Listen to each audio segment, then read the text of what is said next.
you be neutral? How can you be neutral while you are spinning up narratives against a widow? 2 years down the line, you're still maintaining that she fired her husband with no single proof. No, he is not neutral, and I don't like him.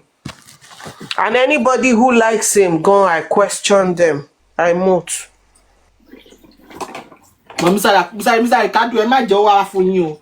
Ẹ ṣọ́ra yín o. Ẹ mọ̀ pé ẹ̀yin ni pending boyfriend mi lórí platform yìí. Bọ́ọ̀lù ẹ̀ṣẹ̀ máa sọ pé like Papa Shit pé Papa Shit is not neutral now. Life is not neutral. He's just pretending to be neutral, like he doesn't like Josie because Josie refused to listen to his advice. Josie refused to give him audience.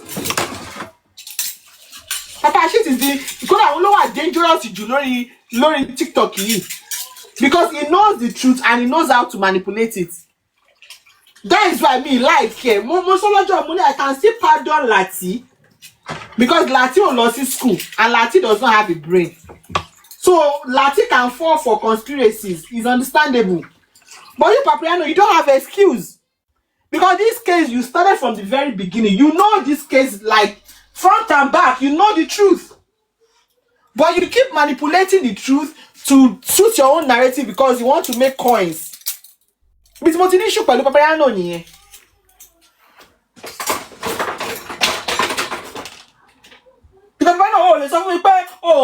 There is nothing more to it. Not you can't tell me that you don't know. You can't tell me that. Oh, listen for me. You can't tell me that. Ricardo, I don't know when you joined this movement. I don't know when you started hearing from Paparico. But are you aware that I still have him on record saying that let's find a way, if we can find a way to implicate Wunmi, and you say he's neutral? No, now. Yeah, that British, I'm a mama respect your boyfriend, me. No, the platform we. I'm a better master of Mr. Ricardo. No. I go drag him by block us now. Sure, I know. Mr. Patagras, me, ma musowo. Toro na paying at now your Gabi that oh. Pythagoras is your girl. Pythagoras, emu girlfriend, emu odani yo. Just emu odani ke enter house yo. Is that how you do too? Instead of you to tell your boyfriend to behave. No, Bene, so Mr. Pythagoras, emu side any Danny. Tori Temi ni. Side any Danny o, side any waka jeje o. Very correct, Mr. Mumu correct you. Ẹ ṣọ́ra yín o da British. Wọ́n anila ńlá ni o, ẹ ṣọ́ra yín o. Ni so bẹ́ẹ̀. To be honest, Papariano is not well. Mr. Ricardo, to be honest, that British Papariano gbadun now. Today he's saying something else. Another day he has jumped again. Yeah, I can't even say he's on the fence. He's not on the fence. He knows what he's doing, and he is a manipulator as well. He says things that will suit his own narrative. Anything to Bama suit. And anybody who man fe ko ma je ohun lohun man control you. Because the problem pẹ̀lú Lati nìyẹn Salabe. Yes, it's a control freak. Because the problem pẹ̀lú Josie nìyẹn. Because the problem pẹ̀lú Josie nìyẹn. Ó lọ bí Josie ṣe ibi tí Josie gbé braces kí Josie náà gbé òun náà sílẹ̀. Exactly. Come on. He likes to say, I did this, I did that. He wants it all to be, all about him. Come on, stop. Professor Rokoni, Papariano did this. Papariano, that's just what he wants. And if he's not going his way, Ijamade. Rí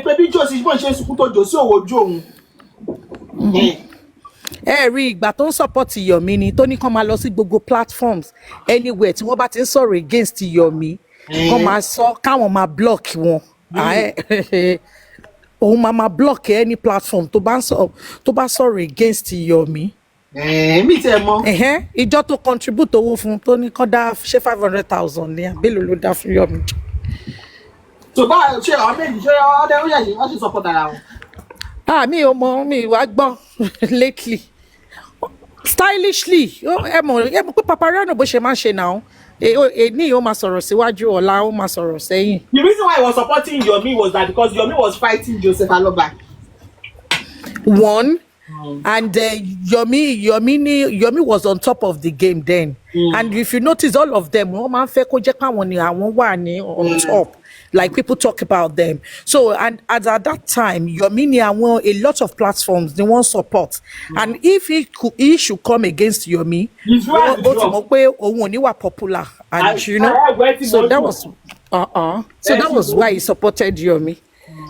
So gbà tó ti rí pé Yomi náà kò tún àwọn èèyàn ti ń back out òun náà ó ti ń withdraw gradually á sọ̀rọ̀ lẹ́nìí support Yomi tó bá di lọ́la á tún change. Tó bá ń rìn at the moment ló máa support. Exactly, that's the problem. Láti yẹn tiẹ̀ ìyẹn ò ní ọpọlọ ń tiẹ̀ ni. Láti ọ̀. ṣe torí mo ṣe bí nínú àṣìgbọ́ recording kan ṣé bóyá àná ló ṣe tó ṣe ń sa break the silence break the table. Ó tún wá ń béèrè lọ́wọ́ Yomi ibi tí láti gọ̀dé láti tún wá ń béèrè lọ́wọ́ Yomi pé kí ni next thing ta fẹ́ ṣe lórí justice yìí sí Yomi wá nínú òun ò fẹ́ sọ níta ń bí torí ọmọ wa ń bùṣ òun mo ní àwọ̀ lọ ẹjọ́ ṣé drama là ń ṣe bíbà ìtorí orí àwọn ilé yìí ò tiẹ̀ pè mọ́ so gbogbo gimmicks Yomi ó sì ń jẹ yín náà Yomi tí ò ní tìjú afọ́fùgbèmù tí Yomi bá ti sọ̀rọ̀ tó ẹ bá wòran tí Yomi bá ti lọ sí platform kan tó bá ti sọ̀rọ̀ owó báyìí expander second ẹ̀ ó lè. So Sherry Yomi ṣe live video ṣé mo pé ọmọ Yomi black bẹ́ẹ̀dì wọn kàn gbé sílẹ̀ lẹ́ni o mattress ibi tí Kóredé ti ń sùn. Of course living condition ẹ ò dáa. Báwo ló ṣe fẹ́ okay jẹ́ kí n sọ kí ni kò fi ẹ mọ̀ pé gbogbo owó tí wọ́n dá fún pátápátá wọ́n dá 5 million fún ẹjọ́ ọjọ́ mélòó lèèyàn máa fi ná 5 million tó látijọ́ tó ti wà ní UK ó máa tán náà how much is Nigeria ṣẹ́ni Nigeria ló gba olè ló gbọ̀lẹ̀ ẹjọ́ èló ní 5 million kátẹ̀ ni wọ́n dá 5 million fún and I don't think it was up to that ẹjọ́ èló ní 5 million ní pound £2,500 ṣé kò ní sanwó-olé tó bá gba Airbnb èló ló máa san daily ọ̀dọ̀ expander tó dẹ̀ wà náà nítorí bí mo ṣe rí elébi ni expander náà wọn owó bá ti tán owó ti kó wa sọ. ó lè jẹ́ council flat gan expander ń gbé. ìṣẹ́jú tó bá gbé council flat náà kọ́ ṣe bí wọ́n sọ fún Yomi ó yá kó san bóyá lórí one room wọ́n á máa ní kó máa san £500 àbí 7. ayírọ̀ àwọn tí wọ́n gbà jù bẹ́ẹ̀ lọ o. council flat máa ń jẹ́ ọ̀gá London ṣá ó lè wọ́n ní London. Get nǹkan tí mi sọ council flat ni but àwọn tó ń fi rent èmi ní brother kan tí kíní COS àbí kí ló ń pè yẹn tó fi gbé wá sí London one room bọ̀bọ̀ yẹn kọ́kọ́ bẹ̀rẹ̀ pẹ̀lú 700 the next month tó sọ di 800 the upper month tó sọ di 900 wàláì within 6 months bọ̀bọ̀ yìí sọ di £1,000 one room council flat dẹ̀ ni. ó cheat ẹ gan. ó cheat wọn gan ìgbà táwọn yẹn wá rí pé they couldn't bear it again wọ́n wá ṣẹ̀ṣẹ̀ lọ gba ilé wọ́n wá rẹ́nìkan náà wọ́n tún wá lọ ṣe shared apartment tí wọ́n wá lọ rí bóyá bíi 700 lọ́sàn one room náà dẹ̀ ni ìyá bàbá àtọmọ and those are the people that were living large in Nigeria. wọ́n dẹ̀ padà sílẹ̀ náà. ẹ gbà mí. What kind of living is that? ẹ gbà mí. So àwọn ará London torí èlò ṣe jẹ́ kí rent wọn ní London rent wọn burúkú so Yomi would not be finding it easy at all. tó bá yẹ wàá padà sílé sórí òṣì ń sunkún ni wàá padà kó lọ fèsì petition ẹ. petition ni ò fẹ́ fèsì. ó máa bó lógún ọdún ní ó tẹ̀ lè rógún ọdún lò wọ́n máa deport ẹ. ẹ wo sàlà bẹ́ẹ̀ petition yẹn ni Yomi ò fẹ́ wá face you are not getting it. petition yẹn gangan ni Yomi ń sá fún mo bó ṣe petition yẹn ṣó serious bẹ́ẹ̀ yẹn ni definitely bẹ́ẹ̀ Yomi bí ó ní problem pẹ̀lú DSS. ó máa ní problem now because ìgbà tí wọ́n ti sọ nǹkan fún ẹ pé this is what happened tó dẹ̀ ń ṣorí burúkú nítorí pé ó fẹ́ gbowó ẹ mọ̀ pé òun náà fẹ́ sáré lo fast one ni pé tóun bá sáré ṣe gbogbo ẹ̀ kán lè sáré dáwó fún wọn nǹkan tó fàjà òun àti Aries nìyẹn Aries ló bàjẹ́ náà Aries ló bàjẹ́ torí ẹ̀ Aries ṣe jẹ́ number one enemy ẹ̀ because at that time he wanted to quickly raise a lot of money Before he traveled. and show you before he traveled. Aries kọ́ni no we are not contributing any. Mo tell you forgive Aries. Forgive. Because I don't throw shade lánàá. ṣe ti rí ọjọ́ kan kó má throw shade ni ó ti throw shade nínú ètí mo gbọ́ lé. But I won't share the video pé àwọn èèyàn kan ọ̀rọ̀ bí a ti ń pọ̀ wọ́n popular lórí internet ṣé ní real life wọ́n popular tóun ni so I know it's VBN ló bá wí. And I'm like Yomi gbogbo ayé ló máa bájà lórí kérésì. Mo ti sọ fún kó lọ bẹ̀ Ìyábọ̀ pé ẹjọ́ mọ́mì ẹjọ́ ẹ̀dà mi mọ́mọ́ tọ́ àìjẹ́ bẹ́ẹ̀ ò lè rógòlò. Wọ́n ní pé Ìyábọ̀ ti lo góhùn.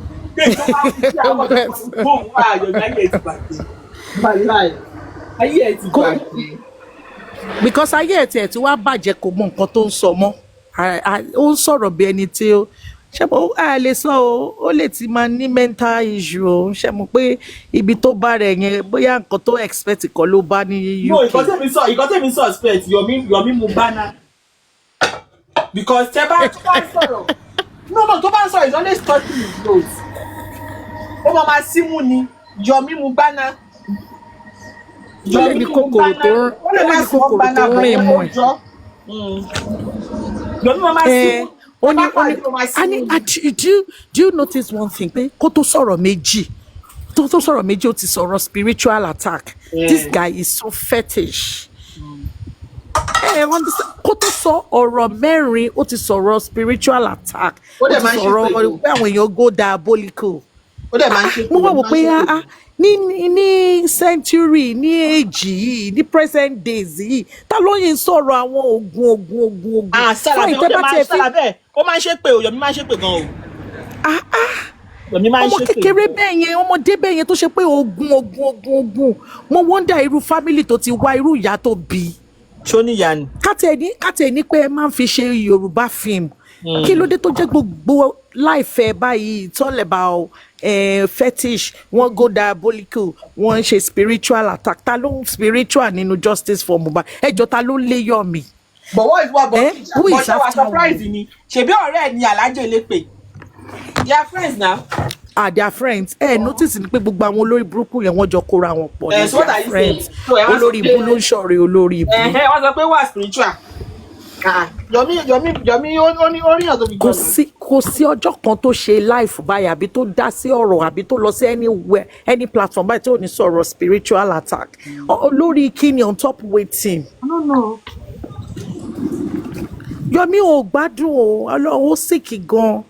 Àwọn tó bí ẹ wọn ọ̀rẹ́ ọmọ bí àwọn gan pàápàá gan wọ́n ti sọnù nínú ayé ìyá tó bí ẹ torí kan tó sọ̀rọ̀ wá ní wọ́n bí ẹ rí wọ́n bí ẹ rí o you are a useless mofo. Wọ́n ló ti máa ń rí spiritual ta ló ba ayé ẹ̀ jẹ́ ó ṣe tán títí náà ó ní wọ́n ṣoògùn sóhun ni tóun fi jẹun òun slim àwọn ló ṣoògùn sóhun nítorí pé wọ́n mọ̀ pé tóun bá slim òun máa rí rose wọ́n wá jẹ́ kóun máa jẹun tóun fi tó bí ó ṣe. Okay Sálàbẹ̀ tí bá wá sọ fún yín pé ó ní mental problem ṣé mo tí wọ́n bó mu gbaná ṣé mo fi ìdáná. Ó ní eléyìí ní mental problem. Bọ̀bọ̀ yẹn mu gbaná sẹ́ tí Sálàbẹ̀ ẹ máa ní pé benevolence sọ fún yín bọ̀bọ̀ yẹn mu gbaná Yomi mu gbaná. That's why you see him is never coherent. Ó máa jump from one topic to the other ni. Yomi ò make sense rí. Ó máa já gbogbo ẹ̀ pọ̀ ni. He's never coherent. Bó ṣe máa fọwọ́ símú lọ́wọ́ máa fọwọ́ símú. Ọ̀tọ̀ nìkan tó máa béèrè lọ́wọ́ Yomi, ọ̀tọ̀ níbi tó máa já sí. Ayé bọ̀bọ̀ ẹ̀ ti ta Ọlọ́run. Kó sọ wípé wọ́n ṣoògùn sí ẹ tó fi jẹun kó lè sanra wèrè ní ẹni nígbà tó ti mọ̀ pọ́n ṣoògùn ṣe òde gbọ́dọ̀ ṣọ́ǹkọ̀ tó máa jẹ. Òòdẹ lọ lògùn tó ní fi jẹun àbí òòdẹ lọ lògùn tó ní fi jẹun. Yomi is not okay. Tó bá mu gbaná ayé pé Yomi ti ní mental problem ẹ ṣe sọ yẹn is not okay. Mi sábà pé Yomi is not okay. Mi mọ̀ bí àwọn family bàbá Ìjẹ̀ṣà ló ṣépè fún pé rán ọmọ wọn lọ sẹ́wọ̀n because Yomi ló But the truth is, ọ̀rọ̀ ọlọ́pọlọ wo ló wà nínú pọ́n ṣògùn sóhun lòun ṣe ń jẹun tóun ò sanra. but àbí ti ṣe ẹjọ́ ṣé Yomi ò jẹyàn tó mu cocaine. Well, mi ò lójú mi kò jọ ẹni tó ń mu nothing. Ó kàn jọ ẹni tí bóyá wọ́n ní pé tọ́ṣì. ó wà on a spectrum. ó wà lọ́sọ̀. Bẹ́ẹ̀ ni tọ́mbáléyàn ò fi taratara wà lálàáfíà. ẹ o diabetes tẹ́yìn tí wàá sọ yìí tí wàá lágbára ọ̀ tó tí ọba tẹ̀ ṣe mú gbaná ó sì lè rí cure spectrum ó ní. ṣe pé mi ṣì náìsì jù yín lọ. Thank you, ìdẹ̀ra olúwa. Mo ló ti fẹ́ rówó gbaná. Ṣẹ́ni tó ń ra boxers sí nídìí. I don't know, it just come across to me like that, I don't know. Ẹni tó ń gbowó boxers lórí íńtánẹ̀tì, mo ló ti fẹ́ rówó ẹ̀. Àní bí akáàkiri ló máa mú. Àfi tó bá jẹ́ àwọn tó máa lọ inhale sọ́kàwé yẹn. Bóyá ṣá. But that guy is onto some, he's taking something ṣá. Because bó bẹ̀ ṣe máa ja ilé tí tó máa ṣe jú pẹ̀pẹ̀pẹ̀pẹ̀pẹ̀pẹ̀pẹ̀. Yeah, on the spectrum tẹ̀lé sọ yẹn dẹ̀ ni.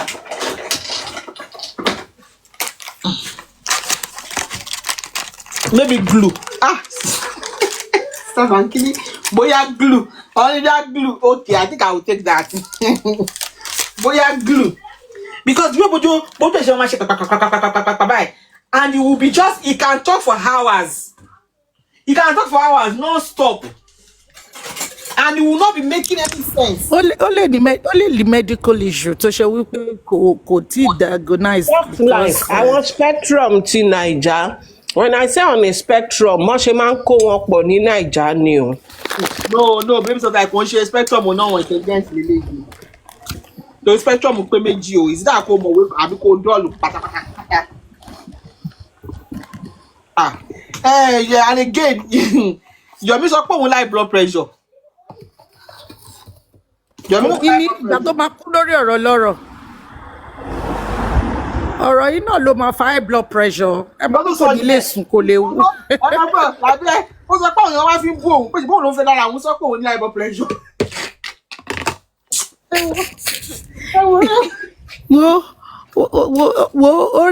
Orí láìfù lìwọ náà máa yí kwana síbi ìdí disturbing. Ayọ̀mẹ̀. Ẹ̀jẹ̀ máa ru paná, ó máa ru pa ẹ́ lọ́fun. Olóbùkún ọmọ. Ó dẹ̀ fi ń bú òun pé bóun ló ń fẹ́ lára òun sọ pé òun high blood pressure. Fún pé sísàlà bẹ́ẹ̀ ṣé ilẹ̀ bu fún pẹ̀lú high blood pressure ni. Èmi ò tí ì ráyè títí ẹ̀ tí má ti ṣe nǹkan tí mo ṣe tán ní wíìkì next week báyìí máa ráyè ẹ̀. You did literature, right? Yeah. You remember that an Irish airman foresees his death? No. Was it a literature book or a poem? An Irish airman foresees his death. Òun lọ̀rọ̀ Josie. Mo ní Josie Yomi ti ní wọ́n ti ní kú omi lòun máa kú. Ó tún sọ yẹn náà. Wèrè ló gbọ́ yẹn. But this guy is sick. Ó ní wọ́n Èmi ò gbọ́ yẹn. Ó náà ní omi náà fẹ́ fi pa òun kóun ṣọ́ra fómi. Mo dẹ̀ wá bí mo ní. Ṣó mi múmu àbómi odò. Mo ní Yomi ìyẹn ní kú ẹ fi máa yá àwọn màmí náà wọ́n dé ìwọ ní òtí rẹ̀ dì. Tó bá jómi ara ẹ ganan fẹ́ gbà fi wọlé sí ẹ lára kí ló fẹ́ ṣe sí? Àbí tó bá momi tó wẹ̀ tó ṣe tómi dẹ̀ ń flow nínú ara ẹ because from what we heard from scientists 75% àbí 70% of our body make is water. So tó bá jẹ́ yẹn náà fẹ́ gbà wọlé sí ẹ lára bó ló ṣe wá fẹ́ ṣe? So ẹ má wọrí ìjà rẹ̀ nǹkan tó bá pa Yomi ti mọ̀ already. Jerry, when I said this fetish, èwo ni kíru ẹ̀ máa tún máa jáde kọ́ máa sọ fún ẹ pé ikú kan ló máa kú. ní age and time yìí Yomi ayé ẹ̀ ti bàjẹ́ o. Èmi náà máa ń rí pé the way tó ṣe máa ń sọ̀rọ̀ ó ti show wípé o ò ní ọpọlọ. O ò ní ọpọlọ. But baby soft life. I'm only but a messenger. I'm an interpreter. Nǹkan tó sọ ni mo sọ náà now. How you want take escape am?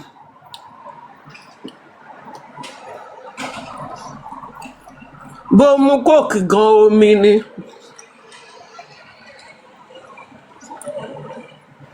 Wọ́n lómi ló máa pa ẹ́ ó dẹ̀ ń fly bọ̀ ní UK. Ṣó ò gborí omi kọjá?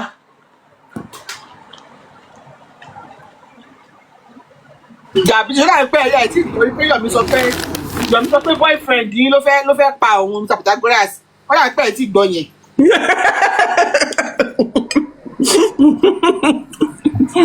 Really? Tó ná ọ́lẹ́ ambush síwájú ilé òun. Pé àwọn ọlọ́pàá ló pe òun. Pé kódà police station gan wọ́n ti fi nǹkan sómi ìyẹn Pythagoras yẹn náà. Zoni Mr. Pythagoras àti Sister Temi. Ṣé Pythagoras rí tiẹ̀? Wèrè màá ló ń ṣe. Òun kéré. Wèrè màá ló ń ṣe. Kí lòun nínú scheme of Mímọ̀ ètò kan ọ̀gá mi pẹ̀lú. Àwa ò tiẹ̀ ń pààyàn ń bíbà yìí. Iṣẹ́ Wèrè màá ló ń ṣe Yomi. ló máa ń jábọ̀ fún. Engineer Fredra. A máa straighten lórí àwọn torí wọn ò bá straight. Brotherly, how have you been? Engineer, kí ló happen? What agwan? Kí ló ń zọ́bìn? Ọkọ president nìyẹn. Ọgbà husband. Chana engineer. Yomi ti ya wèrè. And funny enough, diabetes tẹ́ bá fẹ́ rẹ́rìn ẹ̀kọ́ lọ́gbọ́ Yomi ni. Yomi ẹ máa rẹ́rìn ṣáà ni because oh God. Èmi ò kí ń rẹ́rìn o. Funny enough, èmi ò kí ń lè stand there. Èmi máa kàn lè go there. Àkíní lè stand there. Inú máa ń bí mi gan. Bẹ́ẹ̀ni. Sherry, most times. Ó máa ń jẹ́ kí I feel like my brain is regressive. Sherry, kò sí ọjọ́ tí mo listen sí Yomi tí mi ò ní ṣe show. Inú máa ń bí mi kí ń lè stand there. No, because tell me, irú ọ̀rọ̀ ọlọ́pọlọ wo ló wà nínú wọ́n ń ṣe òun, wọ́n ń lo star òun, torí ẹ̀ lòun ṣe ń jẹun, òun ò sanra, torí ẹ̀ ní kinní. I mean, ew. Tàbí ṣe pọ́pọ́lọ́ wọn máa ń rí jù. Ṣé mo pé every time ló máa ń tẹnu mọ́ pé Ìyábọ̀ ń ṣe òun, Ìyábọ̀ ń ṣoògùn, Ìyábọ̀ ń ṣo ẹjọ́. What is the connection? Kí ni ibo ni Ìyábọ̀ àti ẹ̀ ti pàdé? Kí ló kó wọn àti Ìyábọ̀? Òun náà mo sọ pé òun àti Alájẹ lè pè ní same speed lọ́jọ́ ń kà. Àti ọba ti tójú bọlé jù is not a good thing. It's not a good thing. Ọba ti tójú bọlé jù. Òun ni mò ń sọ iṣẹ́ báwo ni wọ́n ṣe máa tójú bọlé bẹ́ẹ̀ yẹn ìwọ young guy ọmọ 42 kó máa sọ àwọn ọ̀rọ̀ ọ̀dẹ̀ Ìyábọ̀ ń ṣe ẹ́. In fact lórí case justice for Mohbad ẹjọ́ kí ló kọ Ìyábọ̀ bọ̀rọ̀ lọ tójú bọlé lórí ọ̀rọ̀ ẹ̀ because kò yé mi ibo Ìyábọ̀ gan ti yọwọ́ nínú justice for Mohbad kó tó kórí burúkú ẹ̀ dé so ibo ló ti kàn ẹ́ Ìyábọ̀ ti yọwọ́ ìgbà tẹ́yìn jẹ́sẹ̀ ti bẹ̀rẹ̀ sí ní tó ti ń ṣépè fún ló ti yọwọ́ so ìgbà wo ni wọ́n dé tó wá ní Ìyábọ̀ ṣoògùn. Yomi came specifically because of Ìyábọ̀. Bọ̀ ìgbà nígbàgbọ́ Ìyábọ̀ ti yọwọ́ ni náà. Torí Ìyábọ̀ ló fi wá ó rò bí ó fẹ́ fi gbé fọ ẹ̀mú fẹ́ fi come back àti Ìyábọ̀. Ní báwo ló ṣe fẹ́ ṣe ó wá ṣẹ̀sìn ni ẹ̀sìn tọ́lọ́run ti bá tọ́jú lọ́dọ̀ bàbá Ìjẹ̀ṣà ló wá gbà. Because case bàbá Ìjẹ̀ṣà yẹn rà pé gbogbo ọ̀hún grant tó máa ń rí gbà yẹn kò rí gbà mọ́. Torí life ẹ̀ tí mo rí lórí Facebook ó ní òun tẹ́ pé àwọn international kìíní wọ́n máa ń respect òun case bàbá Ìjẹ̀ṣà yẹn Ìyábọ̀ jẹ́ ìjà gbogbo ẹ̀rú ó lè ba ayé òun jẹ́ and I'm like is there more to this? So mo kàn calculate pé definitely bí wọ́n gba grant ó gba grant ẹ̀ dàbọ̀ pé òyìnbó òun fẹ́ gbọ́ pé èèyàn jẹ́ rape apologist ṣe get wọ́n máa they will frown at it. Whatever aid they are giving you, Oma withdraw it. That is why you see him pay Yomi ti was stranded. Before case of Ìjẹ̀ṣà yẹn Yomi òṣìṣẹ́ ó dẹ̀ múra. Ó jẹun.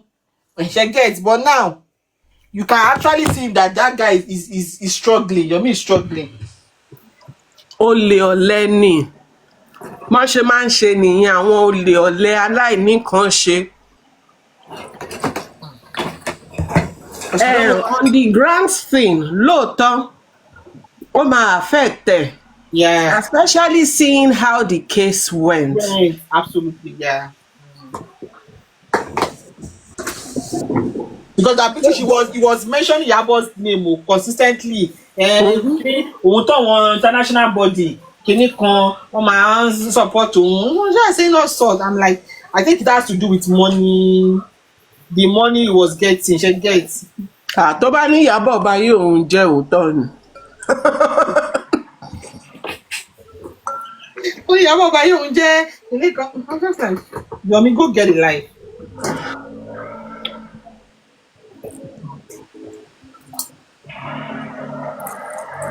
Okay, never qualify for grant. Baby Softline, be only díẹ̀ gbà. I don't forget Baby Softline. You know he was an actor.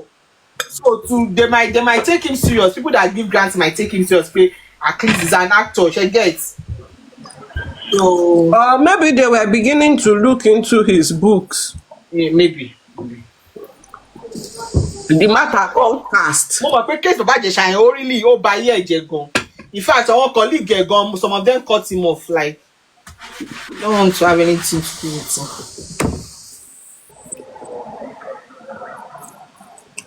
True. And from what I heard, Baba Ìjẹ̀ṣà gan, what Baba Ìjẹ̀ṣà, they are not in good term. From what I heard, they are not in good term. Because òun gangan ní ibi tó sinmi dé. Mẹ́mọ̀ pé mo lè débẹ̀ o. Mẹ́mọ̀ pé mo lè débẹ̀ o, mo bú ẹ lépè o. Yomi, mo bú ẹ lépè o. Orin tí bàbá Ìjẹ̀ṣà ń kọ fún lọ́wọ́lọ́wọ́ nìyẹn, ibi tó sinmi dé.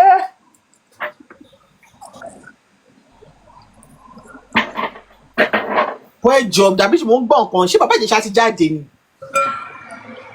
Wọ́n ní irọ́ ni. Irọ́ ni kò tí ì jáde o, bóyá probably bóyá November lọ sọ. Ẹgbẹ́ gbogbo wọn fíìmù ẹ̀ tí àbí bọ́lá wà ó ṣòro fíìmù kan àbí ó ya píṣọ̀ kan. Nigerians ló ti pọ̀ jù. Me, I don't believe in condemning people to kini. Once you serve your time, I believe everybody deserves a second chance. You can understand? So tó bá ti lọ sẹ́wọ̀n yẹn and ó ti due fún release, so be it. Ó wá kú ó kúṣẹ́ owó ẹ̀. But pé kò ní jẹ̀yà ẹ̀ṣẹ̀ yẹn, that's something I don't buy. If you do a crime, you should be able to do the time. But you see, the thing about Nigerians and being vindictive is that when they watch out, when he comes out from something like that, Don't celebrate him now. he will become vindictive. He will feel like àwọn èèyàn náà rán lọ síbẹ̀ kíní kan. He will not see it as a reward of his actions. Yeah. You must have cry victim.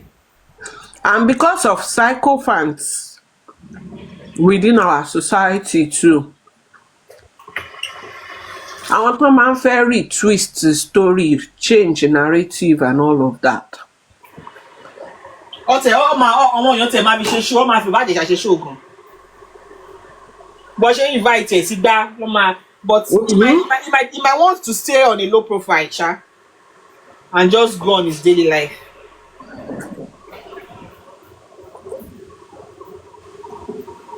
Because he might come out and the role that Yomi Fabiyi played, he might come out and divulge everything.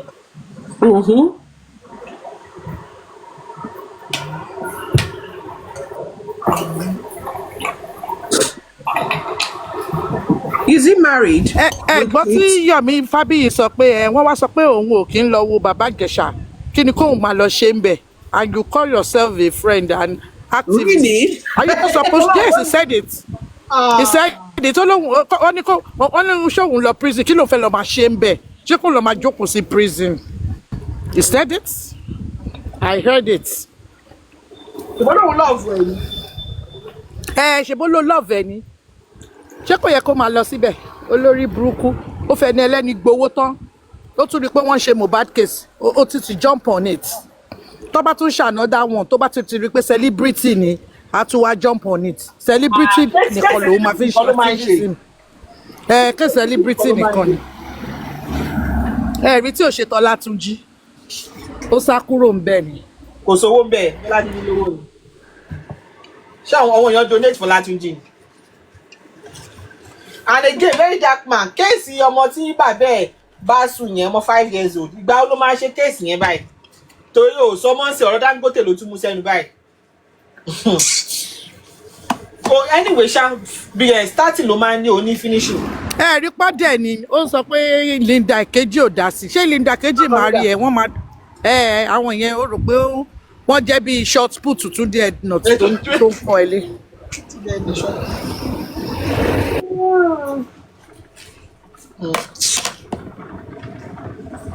Because mo rí pé kò mẹ́rin lé ọ̀rọ̀ ọmọ yẹn mọ́. Because majority of àwọn tó ń tẹ̀lé VDM ọ̀wọ́n ti bàbá Ìjẹ̀ṣà ni and they don't see anything wrong pé àgbàlagbà bá tipátipá bọ́mọ kéré sùn. So most of your actors, they will not support you on that course. Èmi tí mo pé ò ní proceed pẹ̀lú course èmi tí mo me I know. Case pé bàbá bọ́mọ kéré yẹn sùn èmi tí mo pé you won't finish that case. Because majority of your supporters, they would not find anything wrong with it. Because some of them are Baba Ìjẹ̀ṣà apologies. So èmi tí mo pé o bàbá yẹn ó ń ṣe case kíní ìrún pé o máa tanra yín. Àwọn tó ń tẹ̀lé ẹ àwọn tí wọ́n ń support Baba Ìjẹ̀ṣà ni tí wọ́n sọ pé ìgbà tó ṣẹlẹ̀ ń kọ́ wọn ṣe fi ṣòkó òru kí wọ́n pa Baba Ìjẹ̀ṣà sílé. Ṣèbó mọ̀ pé ṣèbí colleague ni wọ́n. Ṣèbí colleague ni wọ́n ṣe bó yẹ kó bò ó ni. Torí àwọn èèyàn bẹ́ẹ̀ wá ni wọ́n máa wá support VDM. Bẹ̀ẹ́ni ṣebí you see everything lórí Kọ́kọ́rọ́ Alátẹ náà. Nǹkan tí gbogbo wọn ń ṣe nìyẹn. Lot of them kọ́ tó ń ṣe nìyẹn pẹ̀lú àwọn ọmọ wọn. In fact, most of if you go on Instagram, majority of people support Baba Ìjẹ̀ṣà are men. No, they are men. And then so Jema been on professor it. Mo bá rí àwọn ọmọ Nigeria young girls tó lọ ń ṣe wedding pẹ̀lú òyìnbó. My heart always pray for them and I'm always happy for them. Because àwọn ọkùnrin tó wà Nigeria ń sìn. Ẹ wo tó ọmọ yín bá fẹ́ fẹ́ òyìnbó ẹ jẹ́ kó mú wọn wálé o. Because the caliber of young boys in Nigeria now, they are nothing to write home about. I'm sorry. They are nothing to write home about. The things they lend their voices to, the things they support, the thing no. Ọmọ yín bá jó obìnrin tó gbóyìnbó wálé, you accept them gladly. Wálé tó bá ti jẹ́ òyìnbó tó wà responsible. Kò sá láwọn òyìnbó náà tó yẹ pé orí wọn ò straight o.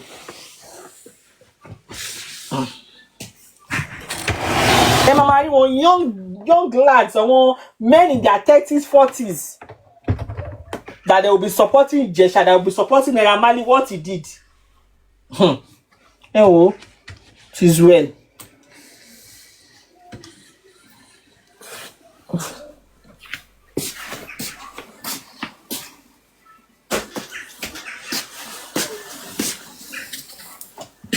Oye kan tí mo pàdé lórí TikTok. Òun náà ó máa wọ jimba coat báyìí. Hello Rate gang, water gang, Rate gang. Ẹyọ kan náà ó máa wọ kíní bíìdì sọ́rùn báyìí. Á wọ̀ sọ́wọ́ ọkùnrin. Hello Rate gang. I'm like, gosh man. Ṣé àwọn lè náà dẹ̀dọ́ máa náà wọ́n settle lọ́la. Àwọn fẹ́ gbéyàwó sílé. Ewé. Ó lọ fà o. Lọ́n kú ṣe ọmọkùnrin lèmi kúkú bí. Because àwọn ọkùnrin yẹn gan Nàìjíríà àwọn young boys àwọn gan wọ́n fẹ́ wọ́ọ̀sì jọ obìnrin gan lọ.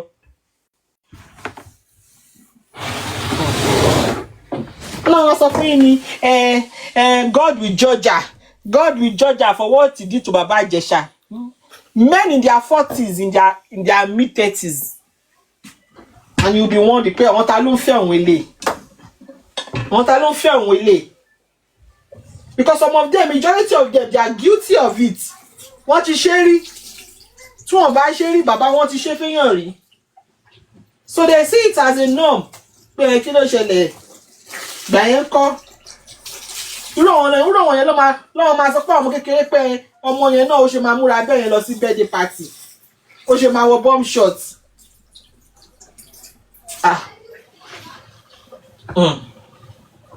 Ẹ̀yin tèmi. So wọ́n ní Mr. Austin ńkọ́ o. What did you Mr. Austin? Àwọn pink and green.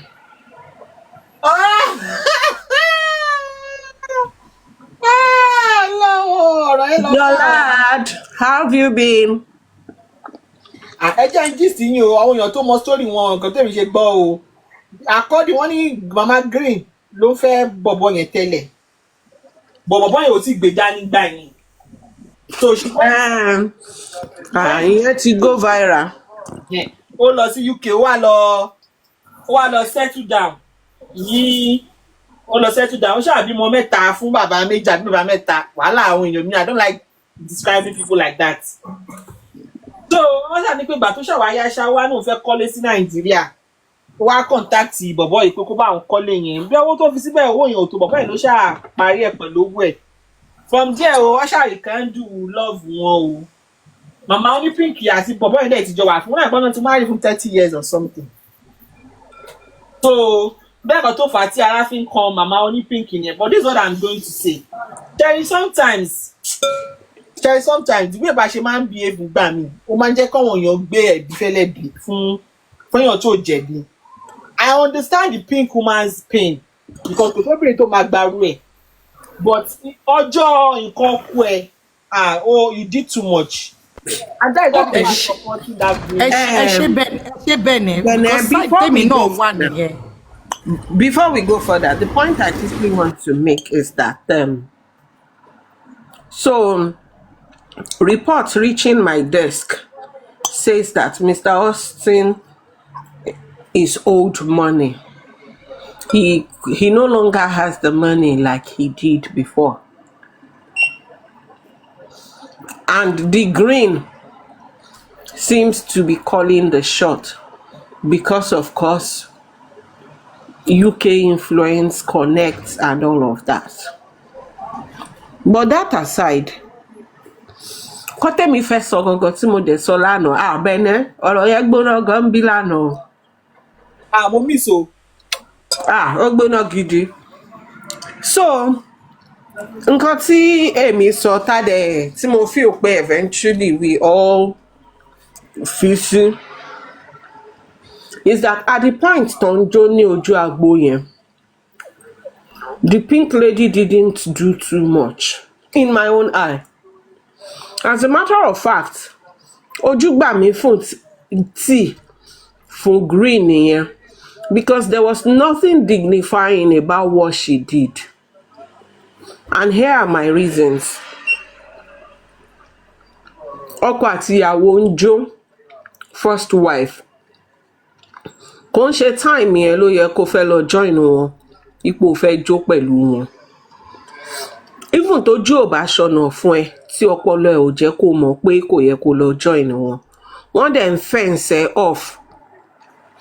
Wọ́n fence off. I think as a woman that has her dignity intact, that respects herself, wàá ṣe kí ni? Wàá fi style, wàá ra jó padà lọ.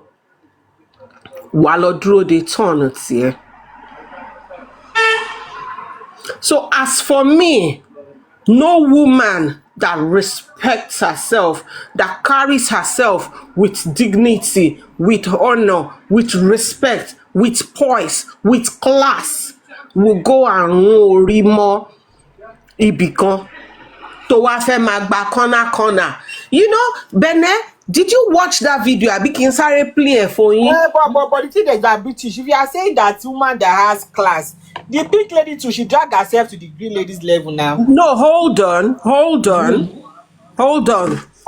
The pink lady, what she did, although no, like I said, èmi ò feel pé èmi á bára mi ní situation, but if I bára mi ní that situation, there's no way you are joining me and my husband.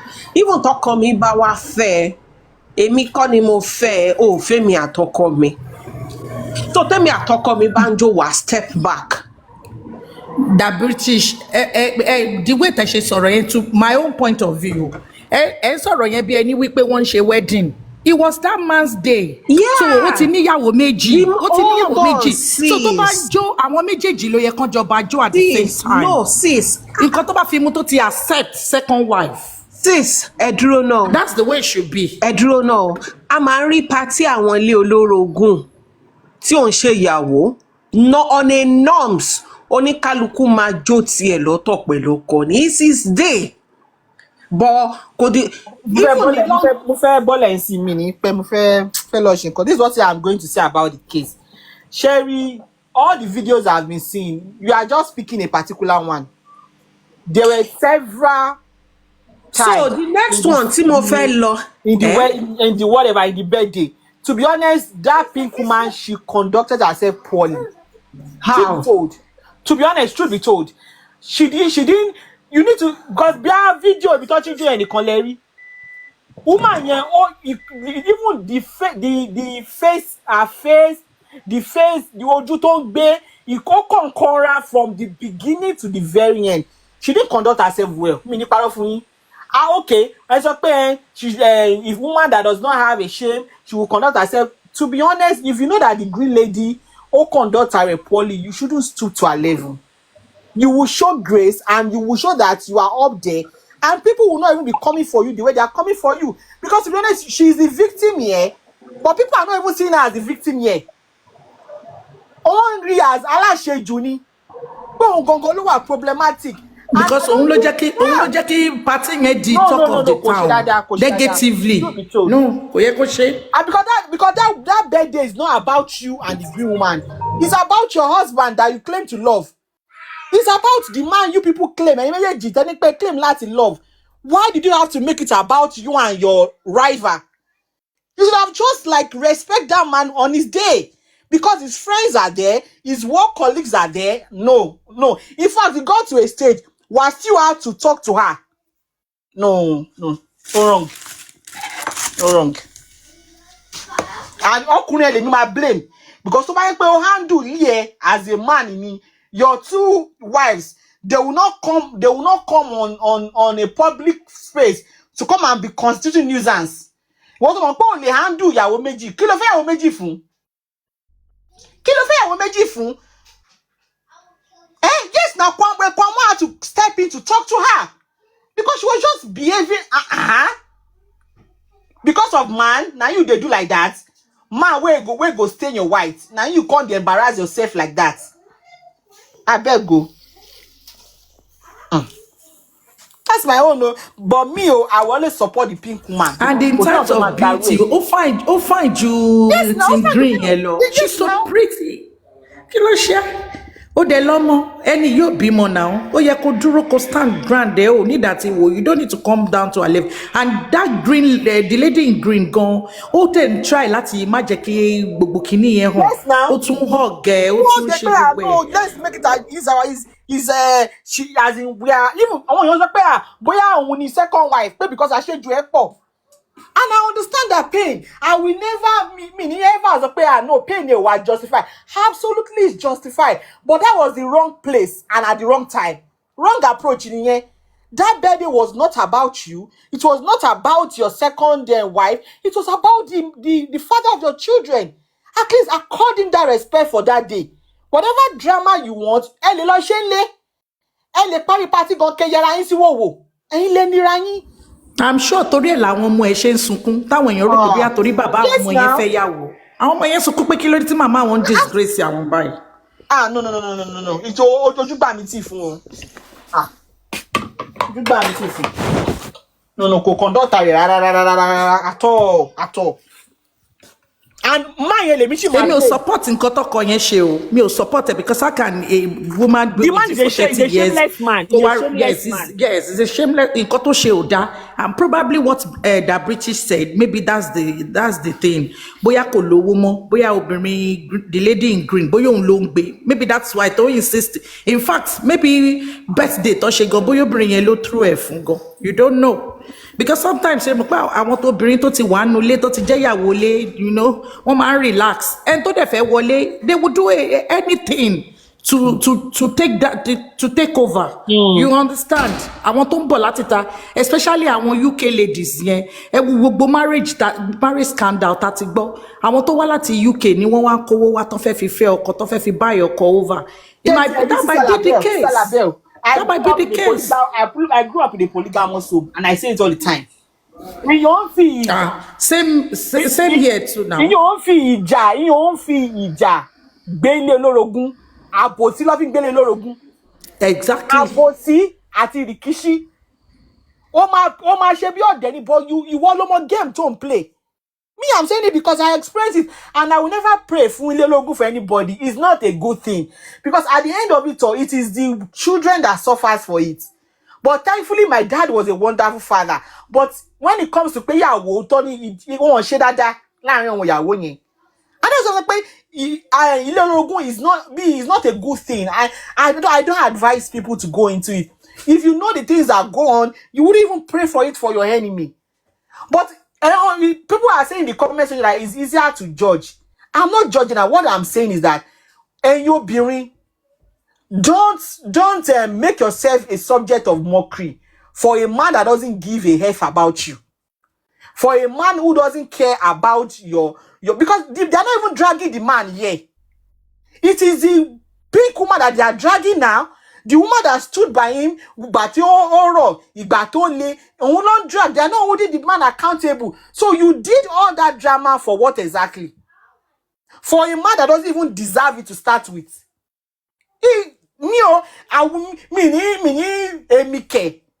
And God forbid, but Mama lo si be ni tèmi àtọwọn ọ̀rẹ́ mi tá máa ṣe party tá máa dá party ti wálẹ̀. Bá ṣe máa yọra báyìí, mama ṣe ìjàṣọ ni. Tí mama náwó because the man doesn't deserve it. And one jà sórí oko lórí ọkùnrin tó useless bẹ́ẹ̀ yẹn. And one just because if the man values you in the first place, kò ní lọ gbé second wife. Tó bá value relationship yẹn, kò ní lọ gbé second wife. So kò ń ṣe ọjọ́ yẹn ló máa drag ẹ̀. Máa drag supremacy ní party.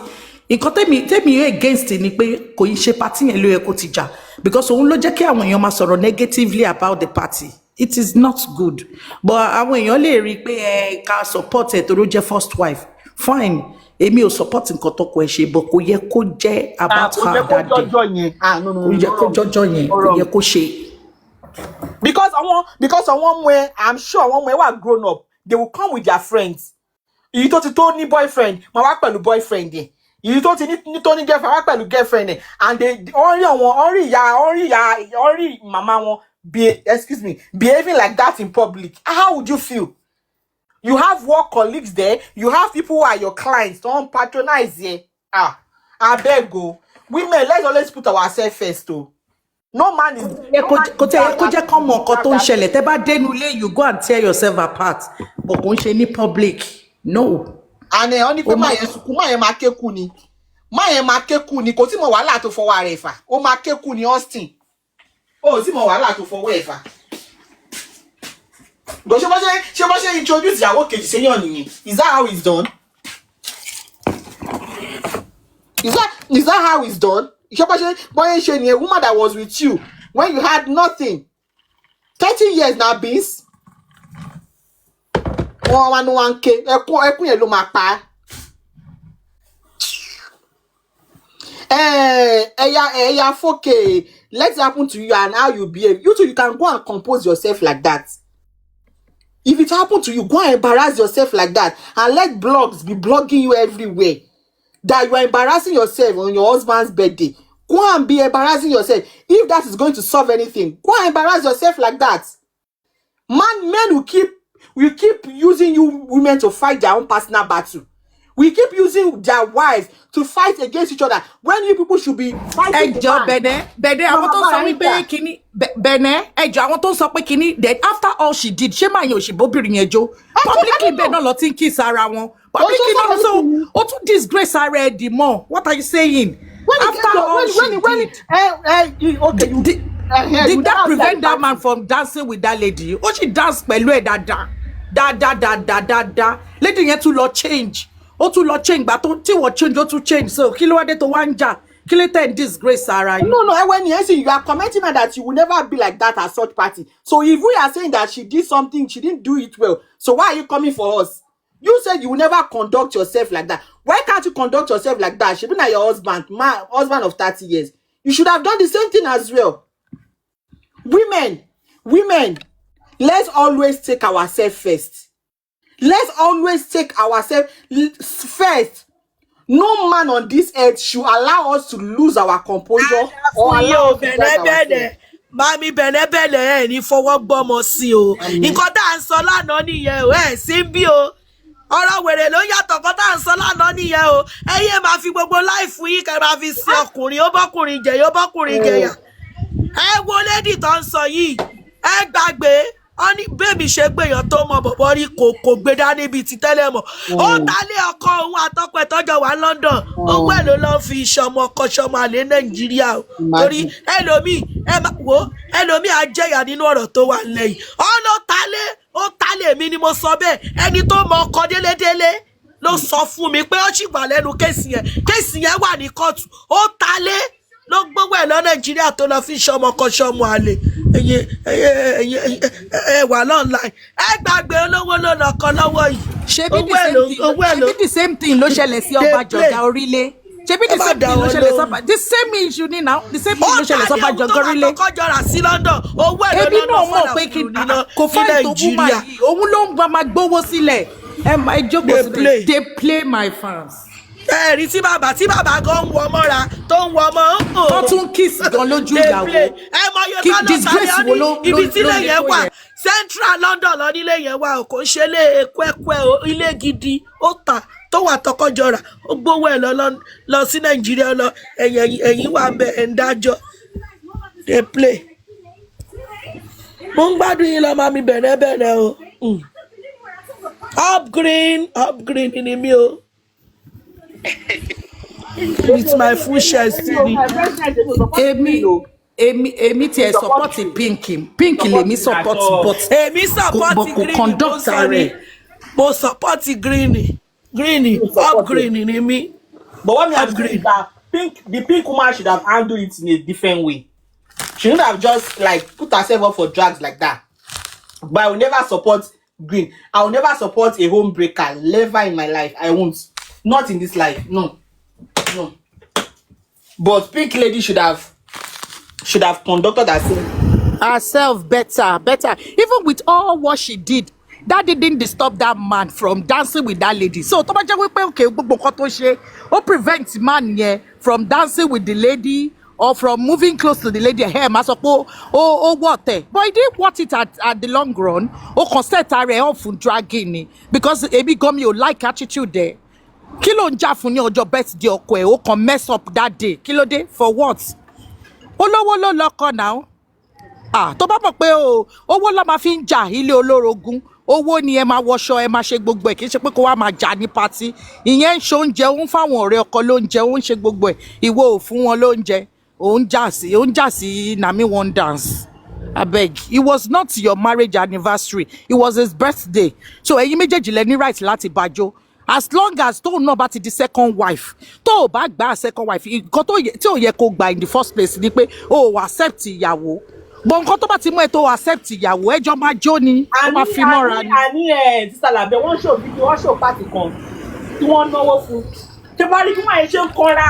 Ó dẹ̀ ń kọ́ra sorry I sorry ó kọ́ra mẹ́ni yẹn kí ló dé èèyàn ń jó ẹgbẹ́ gbà tó kì í ṣọmọdé òun bọ́kọ ẹjọ́ èèyàn kan wá débẹ̀ ìwọ wá ó wá ń block ẹ̀ Mami Labulabu ẹ̀kọ́ ló wà níbi ibẹ̀ ẹ ti máa mọ̀ pé woman yẹn kò wà friendly sáwọn ọ̀rẹ́ ọkọ ẹ jẹ́ ká sọ fact ẹ̀kọ́ ó kọ́ra kò ní wà ẹ wo lady yẹn sí a tó ṣe ó lọ síbi oúnjẹ ẹ má fọ àwọn èèyàn kankan mọ́ lóúnjẹ o àwọn ọ̀rẹ́ ọkọ mi àwọn ọ̀rẹ́ ẹ wá sọ pé káwọn èèyàn má láìkẹ káwọn ọ̀rẹ́ ọkọ má láìkì ẹ gbàgbé ó ní paparazzi lọ́wọ́ bàjẹ́ ẹ gbàgbé ṣé ẹwà lèèyàn fi ẹwà lèèyàn ní kò lèèyàn fi fọkọ ni ó ní pẹpẹrẹ furu ẹlòmíì ẹgbẹ́ sọ fún yẹn a lot of people ẹ má bínú o ẹ má bínú ẹ̀yin married women tó rẹ̀ lè bọ́ àwa pé torí pé àwa jẹ́ single mother but a lot of people ló wà nínú marriage tó ṣe wípé wọ́n kàn manage ara wọn ni so the moment tó bá rí relief by wọ́n máa bẹ́ dànù ni some people, let me tell you, some people can be in marriage for 30 years tó dẹ̀ ṣe pé inú ẹnìkan ò dùn nínú wọn tó ṣe pé wọ́n kàn manage ara wọn ni a lot of marriages ló wà bẹ́ẹ̀ tó ṣe pé wọ́n kàn try láti manage ni so the moment tó bá rí nǹkan kan tó máa gbé wọn tó máa opt out of it like this wọ́n máa bẹ́ dànù ni bó ṣe ń ṣẹlẹ̀ sọ́kùnrin náà ló ń ṣẹlẹ̀ sóbìnrin I'm not saying that is the case of these people. ẹ káàsán àwọn team pink ti dé. No, I'm not team pink. I'm not team any of them. I'm just team a woman having self-esteem, and there are lessons in this personally for me because from what people have been saying yesterday, I could see a lot of abnormality that has been accepted in our society. Number one thing I would say to women, Shetiri, marriage of over 5 years, a woman has invested in her partner. Me, I'm going to say to women now, Ejo, tẹ máa jókòó sílé tọkọ yín máa lóun lọ sí ọ́fíìsì má ṣiṣẹ́ má ní nǹkankan lórúkọ ara ẹ̀, please dead that thought from today going. Àtẹ̀yìntẹ̀ fẹ́ marry, àtẹ̀yìntẹ̀ ti wà nínú ẹ̀, because everything á wà lórúkọ ọkọ. Ẹ̀yin náà máa rí as nuisance because now we are saying obìnrin ò gbọdọ̀ ní life kó máa àwọn ọ̀rẹ́ ọkọ wọn ṣe mú ìyàwó tí wọ́n síta kí wọ́n máa ṣe kán máa tọ́jú ọkọ lọ́kọ. What are we saying that kò ṣe sí ọ̀rẹ́ ọkọ? Can we say that to Ngozi Okonjo-Iweala that she should leave her high-flying job to come and be fún àwọn ọ̀rẹ́ ọkọ lóúnjẹ? Some things doesn't make sense to me. We've seen women as objects of servitude. So because one woman is now doing doing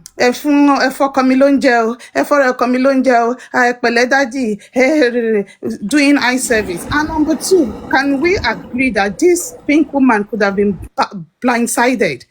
Timba ti fẹ́ ọkọ for the last few years, tó ti níyàwó, being in ilé olórogún is a different thing to be blindsided a week to whatever they might have been planning. So kò ní bó ṣe máa conduct ààrẹ èèyàn tó ti wà ní polygamy ó yàtọ̀ sẹ́ni tó ṣẹ̀ṣẹ̀ wà introduced to polygamy a week to a party. I'm not excusing her behavior. I'm just saying that sometimes when you get blindsided into a situation you did not bargain for, èèyàn lè ṣìwàwù ńgbà míì, and that is what we've seen there.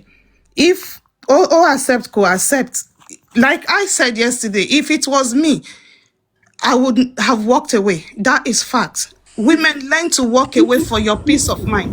Mayor, that's what we're saying. Nobody, I'm not in support of that green lady. She understand. But for that day, you go for any respect here. To ba mo wípé o fẹ́ wà ní party yẹn kò ní that kind of attitude. She must have been blindsided. When you have not been in a situation, we don't know how we will behave. And for people excusing the man, she must have done something that makes the man to go and marry. When has you been the perfect angel giving a man excuse not to maltreat you? How are we talking like this? As in, you've done everything, and that man still leaves you. Why are we excusing a man that chose to do what he chose to do? And we're still blaming the woman that have stayed for 30 years, saying she must have done something. Please, I tell to one loko for over 30 years. Marriage is imperfect. Boya ke wa so fun wan koto. Ke fun wa ni manual bi marriage she le work. But sister, to be honest, no man is worth me. If you know my stand on this, that no man is worth it. I have always said, but I'm just talking about people that keep saying this woman must have done something. If the marriage was happy, the man should have walked away as well. 30 years, for how happy? No. Why does he need polygamy? I can't bring out different things new. Because ẹni tó sọ wípé maybe demand anything ló lè ṣẹlẹ̀ ọkùnrin ní that tí má satisfy wọn kó tó lọ ṣe nǹkan tó bá fẹ́ ṣe. That's it. So kò bá wọn kò má satisfy wọn every day. Ìranù tó bá fẹ́ ṣe yẹn. In fact, ẹ jẹ́ kí n sọ fún yín sometimes gan àwọn obìnrin tó bá tough gan lọkùnrin ò kí ń gbéná wojú wọn. Because tó bá rí pé ìyàwó òun tóun bá mess up kò ní dáríjì òun ó lè má tètè ṣe but tó bá mọ̀ pé I can always tell her sorry and she's going to accept ó sì máa lọ fuck up á padà wá. Oh, guys, when did we started normalizing bad behavior? Exactly, that this is When? nothing me, like seriously. Ẹ jọ̀ọ́ ẹ má jẹ́ ká raise ohùn fi sọ̀rọ̀ ẹ má dẹ̀ jẹ́ ká gbà mọ́ra wa lẹ́nu. But when did we started normalizing ipe tí èèyàn bá receive the long arm of the cane then ká tún nà wọ́n lé lórí? Isn't this the same thing tí mo ṣì sọ the other day nígbà tá à ń sọ̀rọ̀ Ìyábọ̀ ipe tá bá help èèyàn káyé máa victim shame káyé máa victim blame? Because at the end of the day okay wọ́n lọ fẹ́yàwó lé ní on the 8th ẹ ti fẹ́ nìyẹn kò ní kẹ́ ẹ má fẹ́ but ibi tí wọ́n ti ń jó I am telling you that it is disrespectful on the woman on the green woman herself ipe wọn fún ẹ láyè ń bì kan ó dẹ̀ fẹ́ máa rákòrò wọbẹ̀ and nobody is singing anything shameful about it and we are blaming the please hold on. And we are blaming the woman that is territorial. Yeah, for me, even the being territorial, no. If I bóyá tí mo bá ṣe mistake tí mo bára mi ń bẹ̀ ipe bóyá mo ti sọ fọ́kọ pé sọ fún ìyàwó ẹ kó ṣe tiẹ̀ sọ́tọ̀ kó má sùn mọ́ mi tí mo dẹ̀ ń bọ́kọ mi jó tó wá fẹ́ wá rápálá Ọlọ́run ó lè jẹ́ pé backhand ni màá send. At that point, I am not thinking of the man. And please, nobody should say, "Kan roti ẹni tó ń ṣe ọjọ́ òbí, ẹni tó ń ṣe ọjọ́ òbí tó bá roti ara ẹ̀, kò ní put everybody on a spot." But don't you think that the woman should have used her energy for her husband? No, but you see, nǹkan tí mò ń sọ gangan ní àná nìyẹn. At that point, ọkọ ẹ̀ ló fèsì náà ṣó fèsì ìyàwó ni ọkọ ẹ̀ ló ń bá jó ó lè bọ́ sáàrin wa ló sọ kò dẹ̀ báyàwó sọ̀rọ̀ kò fèsì ìyàwó ọkọ ẹ̀ ló sì face. Why are we not and the fact people saying that she was trying to hug the pink, as in, must I accept your hug? Must we accept? I don't get this. I need to check. If you want to speak on something, don't just speak on a particular part. I don't know, maybe that was the only video he came across in the whole video that was on social media. There were several parts. I see, I said, he was acting out. So Emma, charitable so party join I can still like in a way. Like I said, Monica Mone Awelawe, at least from the videos to Bosita. The other part, Timoturi, ni when she was still, I see a woman who is struggling to be accepted, the green woman, and it shouldn't be really. Because in that onjo, to fair try láti wà wọ́n pọ̀. I even get irritated by unsolicited friendship bẹ́ẹ̀ yẹn. Well, anybody can call me a snob, but I would get irritated. Sister Temi, if you want to be honest, if I to be that pink lady, I would even attend the party. Well, I would not for myself. To be honest, I would not. Benevolence for myself. So ibi tí ó ti ń try láti ṣe mẹ́ta lọ́kan tó ń ṣe Trinity yẹn, count me out of it. I will not be a part of it. That's what I'm saying. Like so, I won't even attend the party. So that's it. I would. Me, I said the second part. Marriage. Polygamy that all of us cannot be on the same bed and be doing threesome. Is that polygamy? So the third one is ibi tán wá tí mo sọ yẹn náà lánàá tó ń jọ ń ṣe ṣọ̀kí ṣọ ẹnu Anyama Abasha. British. It still shows that pink woman yóò mọwọ́ tẹ̀ kò mọwọ́ tẹ̀ ni Ọlọ́run kò mọwọ́ tẹ̀ no man should subject you to that. No man. I don't know. That is I am not making excuses for that pink woman, but ẹ má gbàgbé pé ẹni tó ti ṣiṣẹ́ 30 years òun ló mọ bóun ṣe fẹ́ handle ẹ̀ pé ṣé òun sì fẹ́ dúró àbí. There are some women who would walk away at that point. In fact tó ti ṣẹ́rí èmi o, at that point tí ọkọ fà á pé kó wá join wa, I am gone. I will take my children and leave. I am gone. I am gone. Learn to walk away. Because if at that point Timothy ṣe tèmi pé okay, let me have the moment and dance with my husband, tọkọ dẹ̀ ní no jẹ́ ká wọlé, tí àdẹ̀ lè jọ bọ́ sórí bed bí Mayor ṣe sọ. In fact mo bẹ̀rẹ̀ fídíò kan láàárọ̀ on that topic, mi kò tún parí ẹ̀ ní tá a lè jọ bọ́ sórí bed káwa mẹ́tẹ̀ẹ̀ta ṣe threesome, kó gbé gbólá kúrò ní ẹnu tèmi, kó gbé sẹ́nu tiẹ̀, kó gbé padà wá sẹ́nu tèmi, tá a lè ṣe yẹn ó dẹ̀ wọ́. Dàbí ṣe bẹ́ẹ̀ náà bá sísá tèmi pín ọkọ àti Ọmọbọ́lá. Then jàre, let's talk real life experience jàre, káyé sọ̀rọ̀ tí ò ṣẹlẹ̀. So at that point in time tí ọkọ ti fà á kó wọlé, alele ilé yá, mo lè dé lọ máa sunkún. No.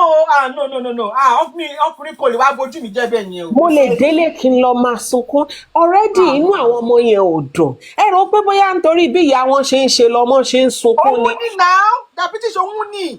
Ọmọ inú drama yìí. No, please let me tell you, ká láwọn ọmọ kékeré ni ó better. Ọmọ yẹn ti dàgbà, they have seen how their mother and father have been over the years. The fact pé so daddy, bóyá ńgbà tí bàbá ṣe 50, it was them and their mommy and their daddy. Ó wá di pé wọ́n wá ṣe 60, bàbá àwọn dẹ̀ wípé is this still my daddy? Ṣé daddy wa náà ló wá ń ṣe báyìí? That man is selfish. So, but at the end, we cannot blame the woman who reacts. Yes, in my own preaching of self-love for women, ẹ mọ̀ pé ọ̀rọ̀ tí mo sì sọ títí ń jẹta náà lélẹ̀ àbí jẹrin. Self-love will let you realize self-worth. Because ní jẹ́ kí wọ́n fi ẹ́ sí certain situation. Bó ṣe wá tún wá mọ̀ nǹkan tó bá lọ náà, àwọn ayé náà máa ní ó bà pátí ọkọ ẹ̀ jẹ́, ó storm out. A blindside into bọ̀ ilé náà bá pátí ọkọ ẹ̀ jẹ́. But ó pẹ́kọ́ tó bàjẹ́. Ó bàjẹ́, ó gbélé náà jẹ́. Ṣáṣì sọ̀rọ̀ She are just taking the graceful, like keep her dignity intact and just walk away along. People will even applaud her. Pé no ọkọ yẹn gan lọ, yẹn máa bá ṣì ń sìn, ọkọ yẹn náà bá máa bá ṣì báyìí. Jẹ́ kí n sọ títí. Soft life, thank you. Look at 60-year-old man. He was looking he was looking like lost. He was looking Dàbí ṣe ló sunkún o. Ó sì máa sunkún bẹ̀nẹ̀ ó sì máa sunkún. Ó ṣe máa tún ẹ jẹ. See, let me tell you what I observed. Bí mi ṣe break down scenario here.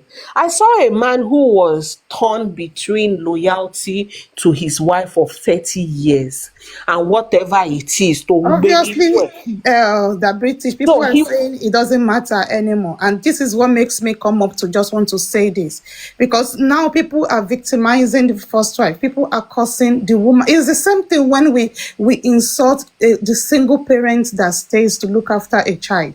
If you hear and see things people were saying, it really hurts me. A person, a human that have stayed through thick and thin, that tore the ground with you for 30 years. People are saying, so what? The man can marry another wife, blah, blah, blah. This is what makes me come up to want to say this, that see, women, when you get married to a man, whatever business, you want to jáde lọ ṣe business, ẹjọ́ tọ́jú ọmọ 50-50. Because the care of children, the care of home, the cooking, the everything is left on the woman. And these things are not financially rewarding for you. Obìnrin ló máa cover certificate. See your company or banco, you will get a job in a high flying job. The man will tell you can't do that job because people forget all these things. But I mean, you're sure also my own share, the people my own share. I don't know, but I'm just saying this. I'm just throwing this out, to be honest. Okay. This conversation from yesterday and people's reaction makes this to drop in my heart. Because to be honest, 70-80% of marriages, obìnrin ló máa ń jókòó sílé. Most women, Emma ti kàwé, there are so many lawyers that left their certificates at home. There are so many doctors that couldn't cope. There are surgeons that, because they don't have help from their partner, that could not cope with childcare. So the point, you will get to a point of choosing your career or choosing your home. And most time, you get gaslighted into saying, Your people, you find the way long. I'm not talking about beauty now. I'm talking about Even if we are reality. talking about being established, Emma Jeka Bagbe, sis, Osinachi was the one funding that marriage, but she died in there. In that marriage.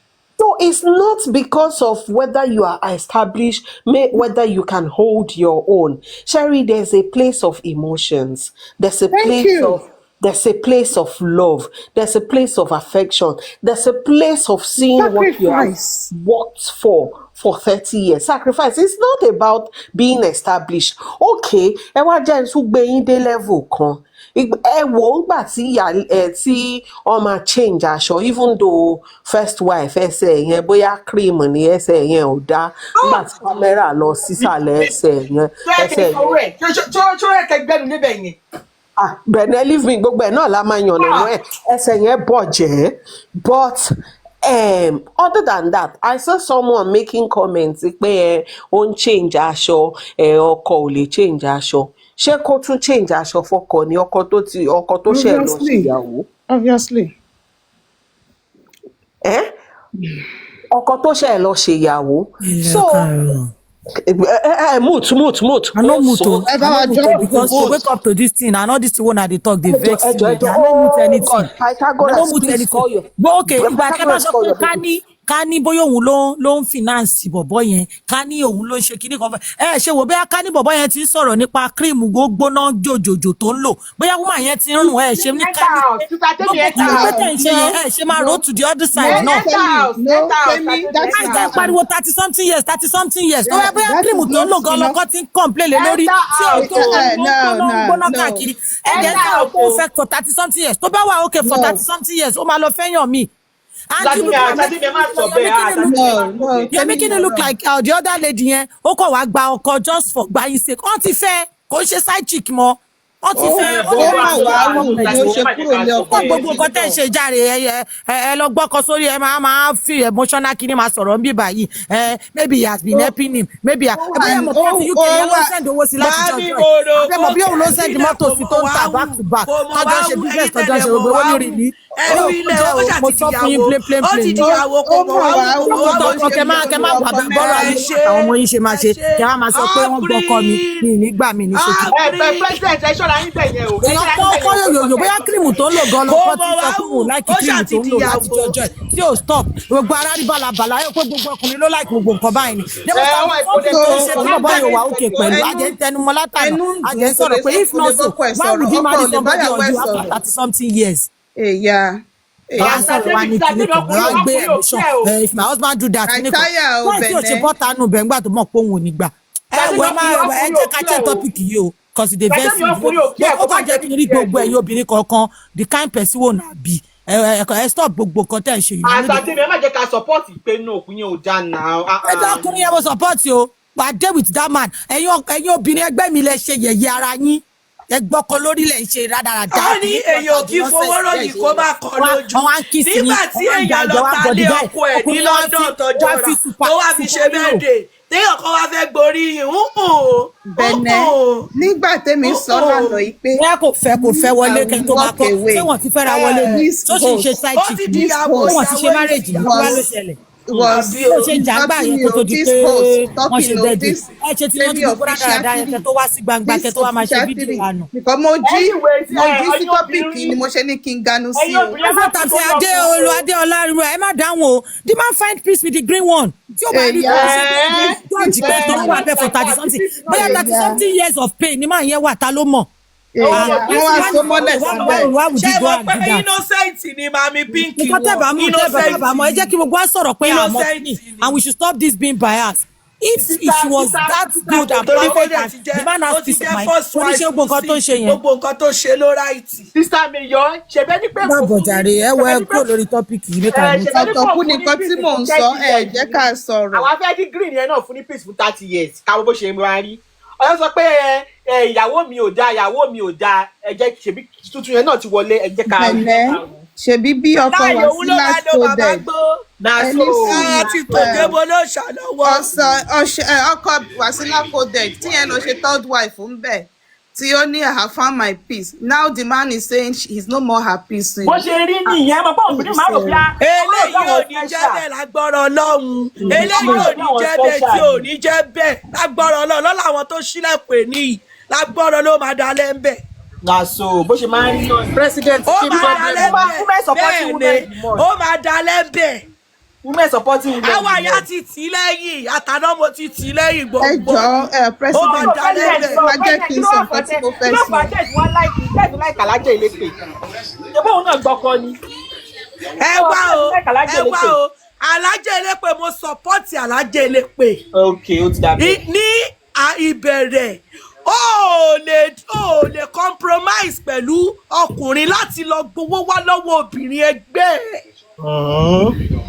bẹ́ẹ̀ ni tí ọkọ sọ fún ẹ pé òun fẹ́ lọ gbowó wá lọ́wọ́ obìnrin ẹgbẹ́ ìdí tí mo ṣe support ẹ tó bá yẹ pé mi gan ni tí mo gbọ́rọ̀ ọ̀rọ̀ yẹn máa di ọkùnrin yẹn mọ́lẹ̀. tó bí wàá tẹ̀sí wàá support ẹ̀ mọ́ báyìí. no weather ti change. ẹ má jẹ́ kó change. orí point tẹ́mi fi support ẹ ni mo sọ yẹn orí point tí mo fi support audio tí mo gbọ́ wípé ó mọ̀ sí tóun ṣe lọ fẹ́ Lizzy òun lèmi against. president ọkùnrin ẹgbẹ́ mi ò lè sọ fún mi pé òun fẹ́ lọ bọ ayé obìnrin ẹgbẹ́ mi jẹ́. president ẹ jẹ́ kí mọ́mí mòró sọ̀rọ̀ káwa wá fi tiwa sí àwa wà bí. What I'm saying, Bene, is to people that are still young in marriage or newly married and stuff. Because the reality that has been pushed to us as Africans, as Nigerian, is obìnrin ló máa jókòó sílé, ló máa tọ́jú ilé. As much as Temi is saying, look, this is the reality of it. Some of us might talk from a place of privilege. It's not my reality, but I know a lot of women that goes through this reality. So sometimes we can speak from a place of privilege that I can speak for myself. I can say to my husband, Oniyi, child care 50-50 ni and all those things. Tó bá ti mọ̀ pé ọmọ ò lọ sọ́dọ̀ minder, then mi ò kàn lè jókòó sílé kí n má pa owó ti tèmi. But it's not the same for a lot of women, especially Nigerian women, that has been told this. This has been told to you from childhood. We've seen women leaving high-flying job to be a stay-at-home mom. At the end of the day, the law doesn't protect you. The society doesn't protect you. And this is what we are seeing. So please, that you are trusting a man that he will not do you dirty. We are saying it, 30 years, they will do you dirty. Shebi ma agree, shebi this is like a third husband. I'm not even talking about their situation now. I'm just talking generally from everything that has been said, from the harassment, from the fact that people are saying, what's the big deal? And she's now been married. We forget that people have emotions. We forget that blood runs through us. We are supporting this, saying that she might not be enough. She might not be this. No, go down now. Why are you blaming the woman that stayed for 30 years? I made example. Can any Oreo go to Dora Uncle Yuli of blessed memory to say that why should this always be among the Yorubas? Can Okonjo-Iweala husband's friends go to her? Security, and there's so many destiny that has been truncated in the name of marriage. Let women learn to choose what is going to work for themselves. Choose yourself. Know how you will maneuver your home. And I don't blame some women that stays at home. They are evil out there. We've seen it. So the fact is, where are we going to find the balance as women? Where do you find the balance? You put your life on hold. Kì í ṣe gbogbo èèyàn ló ní orí láti ṣe business. So that is it's not everyone. And about so business, look at Nigerian system at the moment. How many businesses flourishing? Most home cannot work on one single income.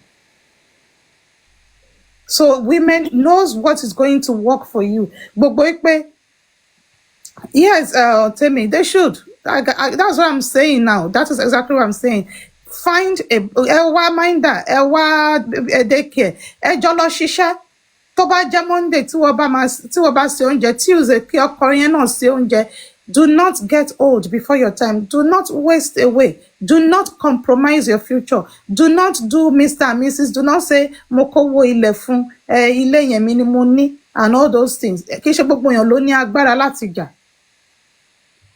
Save. If you can be a minimalist, be a minimalist. Keep your head high. Àwọn ọ̀rẹ́ ọkọ tó máa jókòó tí yín ní Saturday tí ẹ ní time fúnra yín, you don't have time for yourself. They will protect their own wives. Let's speak truth. Some of these men will protect their own wives. Wọ́n wá jókòó sí lẹ́yìn ẹsẹ̀ gìrì nílé àǹjọ́fẹ̀. Ìwọ ló mọ bọ̀kọ́tọ̀ ṣe, ìwọ ló mọ ìgbín ṣe. Just tell me this is what I'm going to say about this thing, and this will be like because my last lawyer. Firstly, I've said it before. The only issue I had was the way the pink lady conducted herself, and not because conducted herself for the sake of the man, because the man is not worth it. It's for her own self, because she shouldn't be a subject of discussion, subject of blogs, based on the action of a man who she gave at 30 years of her life. Is not worth the stress. But I will always say it. I will never in my life support a home breaker. Never. Because I'm from a polygamous family. I know the pain, the silent tears that mothers in polygamous home go through. So I won't wish it on my enemy. No. There are so many men that are single that have not even been married. So why don't you just go settle down with them? You don't need to cause pain to another woman to make yourself happy. I'm not of that school of thought, irrespective of it. That's number one. The second one, the notion that a woman does not know how to dress well, a woman is not working hard enough, a woman is not nice enough, is the reason why a man walk away. No, you don't need to do anything for a man to look outside. What keeps a man is himself and self-control. It's not monkey in the shadow. Abo gold plate. No. It's a man's self-control that keeps a man. If the woman is not good for 30 years, the man has his own shortcomings as well. Why didn't the woman step out as well?